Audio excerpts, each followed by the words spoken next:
Hi guys, for today's video, i-review natin yung BYD Sea Lion 6 na plug-in hybrid electric vehicle. So tara, panoorin natin.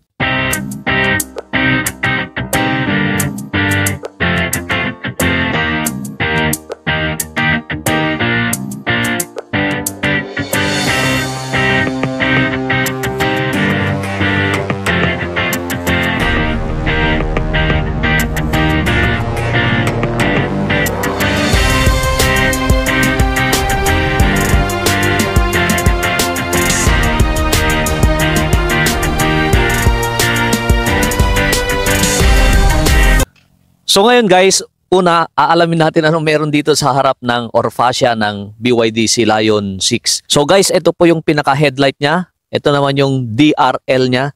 So parang European look yung pinaka-fascia ng BYD. So dito sa harap, meron siyang camera para sa driving assist niya. At meron siyang silver accent dito po sa grill niya. And ito yung mga sensor niya. Mamaya ipapakita natin yung hood. Stylistic yung pinakaharap ng BYD. Para siyang, kung titignan mo, parang Porsche. So para tayo makapasok dito po sa loob ng BYD, meron pong tatlong paraan para makapasok po tayo at gagawin po tayo ng lock. Ito, yung card. Ang gagamitin nyo lang, pwede nyo nang gamitin to yung NFC card. Yan po yung isa. Pangalawa, syempre yung mismong susi niya. At yung pangatlo, dalawa yung susi niya na ganito. At yung pangatlo ay pwede po yung application mismo. Kahit nasa ibang bansa ka, basta meron kang access sa internet, pwede mong i-on yung mismong sasakyan mo. Ayan. So ito naman, NFC, itatap mo lang siya.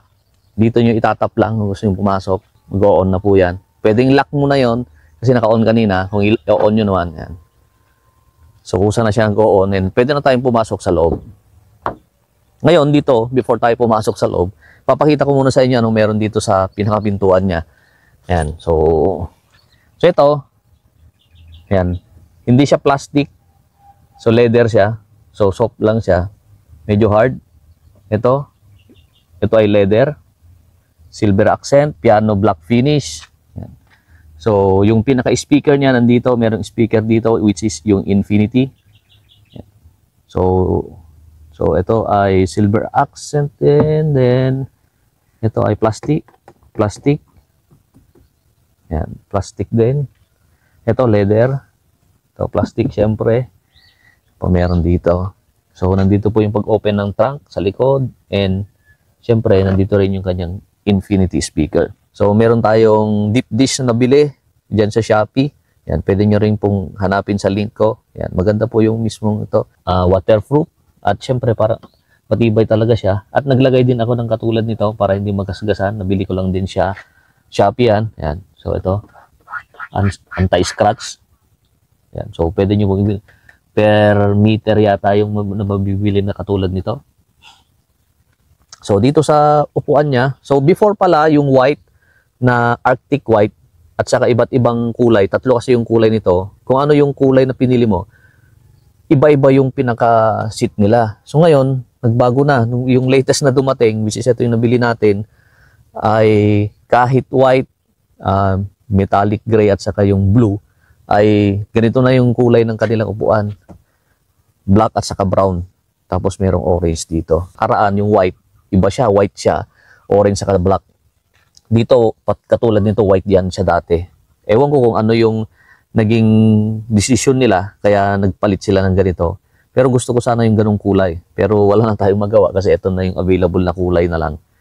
Yan. So, paki-comment nga sa baba kung tama, mas maganda ba itong kulay na ganito, na brown at saka black, o yung white dati na may orange tapos merong black. Ito yung pinaka-white before, ito. Pero ngayon, binago na nila.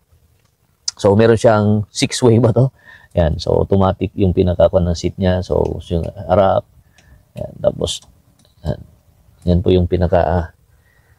So dito, nandito yung adjustment ng light. Yan. So dito sa left side, aircon vents. So ang ganda ng para siyang Mustang yung likod. Yan. Ito yung aircon vents niya. So ito naman yung makikita nyo sa pinaka-dashboard niya. So nandito po yung makikita nyo dyan. Ito yung 50%. Ito po yung battery. Yan. So 54% before malobat at yung Nandyan naman po yung gasoline niya, 309 meters or 309 kilometer bago maubos po yung mismong gasoline natin. Yan yung makikita nyo. Kaya dyan, EV, yung nakikita nyo po dyan sa EV, yan po, naka-pure electric po yan. Pero pwede nyo ilipat yan sa HEV, kung gusto nyo pong ilipat. Yan. Para mas maliwanag.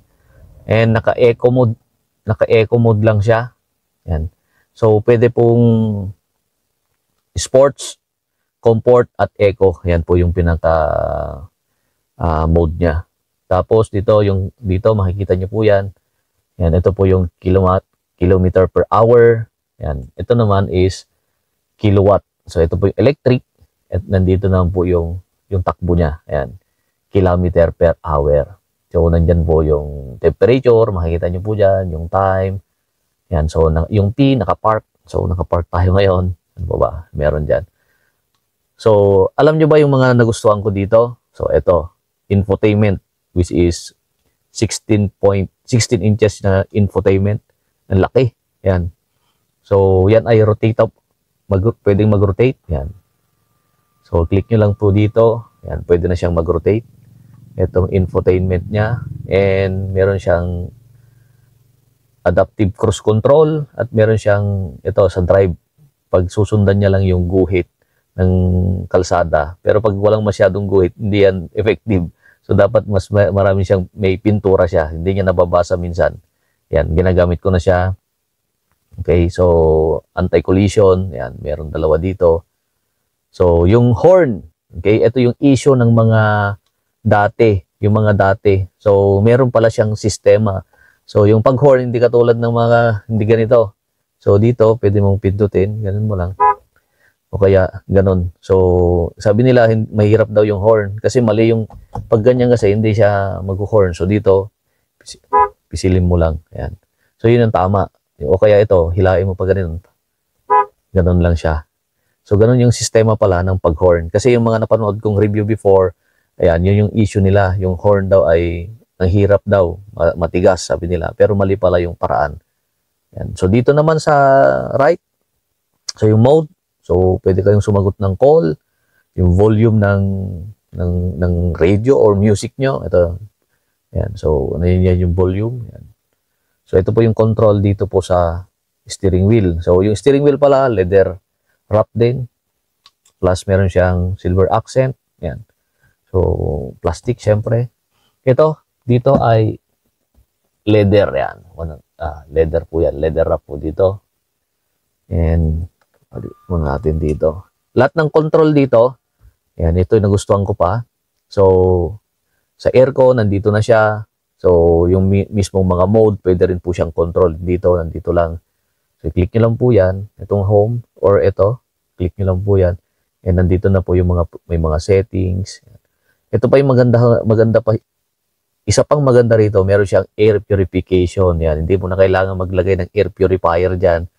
Yan. So, okay na siya. Meron na siyang sariling air purification. Makikita niya. At yung control, nandito rin po lahat. Rear windshield. Lahat yan, nandito na po sa infotainment. At meron pa siyang, syempre, ito, meron siyang sunroof. So, at ang maganda nito, by command. So, hi BYD. Please say it. Open sunshade. Ayan. So, voice command lang siya. Open niya na. Sunshade yan. Doon, ang luwang niya, ang lawak yung pinaka-sunshade niya. Yan. Ngayon, ay ipapa-open naman natin yung sunroof. So, hi BYD. I'm listening. Open sunroof. Astig. Ganon, voice command na lang. Yan, kung tinatamad po kayo. No related songs found in Media Center. Ayun. So ngayon, ipa-close naman natin. Hi BYD. I'm here. Close sunroof. So yan, sasarado na rin yan.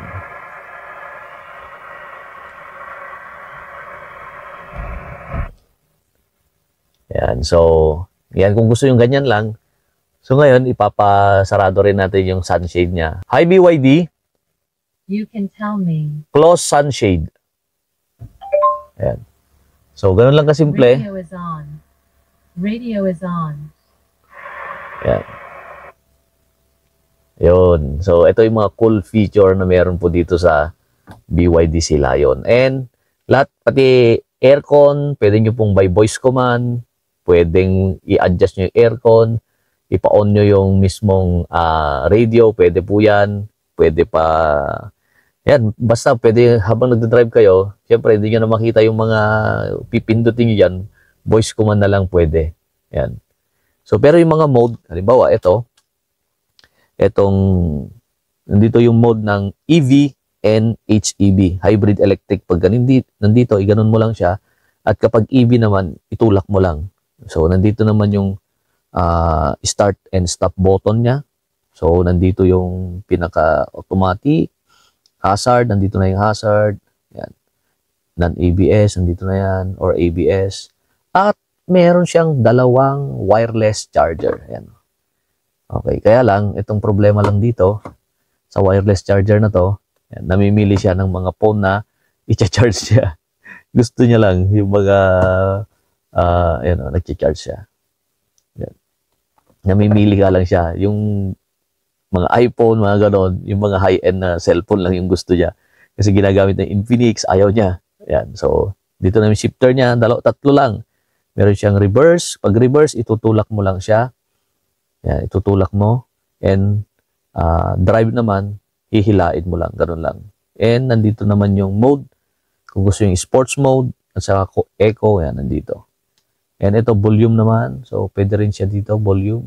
Yan. Volume. Ano pa ba? So, meron siyang aircon vents din dito sa gitna. So, dalawang aircon vents. Silver accent. Okay. Silver accent. Piano black finish. Yan. So, leather. Yun din, katulad din yan. Meron siyang additional na speaker dyan, ng Infinity, at dun sa baba. Dito ay, so ito leather din siya. So maluwang din yung U-box niya. At dito, so holder cup, merong dalawang holder cup. And yung susi niya, dito talaga ang lagayan dyan. Yan, pinakalagayan niya. So sakto lang yan. And yung NFC naman, NFC mo, dito yung lagayan niya. Ayan, ilalagay mo siya dyan. Meron siya nakalagay dyan, NFC. So, ito kasi NFC. Yan po. Ilagay lang dyan. And dito, maluwang din yung box niya dito sa driver's seat.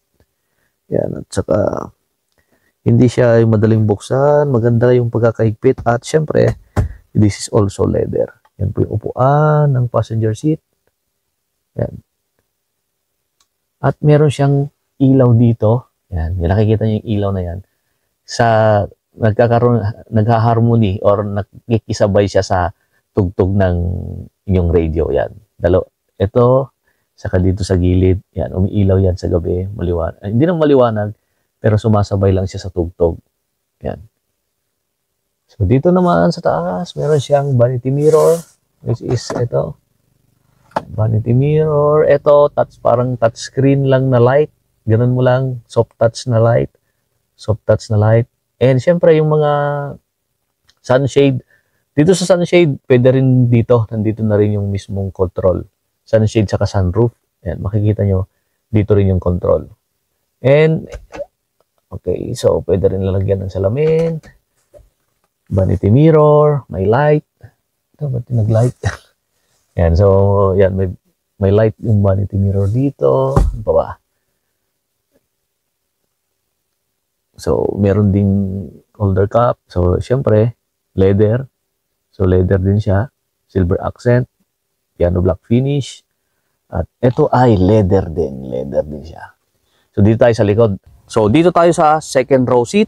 Yan, syempre, katulad din na sa front row. So, ito ay leather din. Piano black finish. Silver accent. And dito, meron siyang ilaw dito. Yun nga, sumasabay din siya sa tugtog doon. Yan. So, syempre ito, leather din. Leather. Leather siya. Silver accent. Yung doorknob niya. Okay, yung handle. So, ito ay leather din. Okay, so, silver accent. Plastic. Plastic. At syempre, meron siyang Infinity na speaker. Cup holder. So, nilagay ko na rin ng ganito. anti-scratch para kahit may sapatos dyan, walang problema. And syempre, itong likod, meron siyang lagayan ng mga documents dito. And so, yung upuan niya, para siyang sports seat. Yan. So, dito, ano pang meron dito? So, naka-cover pa siya. Ganun din. Brown at saka black. Yan. So, meron siyang orange. So, dito, ay, ano pa makikita dito? Siyempre, meron silang aircon vents na rin dito sa likod. So, bahala na sila kung anong gagawin nila dyan. Yung mga nasa likod. And, siyempre, hindi ko pala nasabi dun sa harap, meron din siyang USB type and Type-C na charger. Yan, dalawa yan. So, USB, saka Type-C. Pwede nyo pong gamitin yan. Ano pa bang meron dito? So, syempre dito meron din siyang, so dito meron siya, so dito meron ding dalawang cup holder dito sa gitna. So, pwede nyo po siyang ganun babalik din kung tatlo kayo, pero kung dalawa lang, so pinaka cup holder na po yan. And syempre meron din siyang soft touch. Okay, soft touch din na ilaw. Tapos, merong sabitan, handle. Yun lang yung meron dito. And mamaya punta tayo sa likod. So ngayon papasok naman tayo dito sa trunk niya. O sa likod. Yung iba, di ba, sisipain dito. Sa ilalim, sisipain. Ito, hindi na kailangan ng sipain dito na lang. Okay, dalawang pindot na lang. Kahit malayo ka pa, pwede na po yan. Open na siya. Pindutin mo lang dalawa. Ayan. So ito yung laman ng ating pinakalikod. Dito, nandito na yung portable charger at saka yung charger niya nandyan. So ang disadvantage lang dito, wala siyang reserba, spare tire. Wala siyang spare tire. Pero mayroon nang nabibili dyan po sa online din yung spare tire. So maluwang din siya. Yan. So nandun yung mga gamit natin. Nare-reviewin mamaya. So dito na meron siyang tire sealant, charger palabas. Yan, meron dito.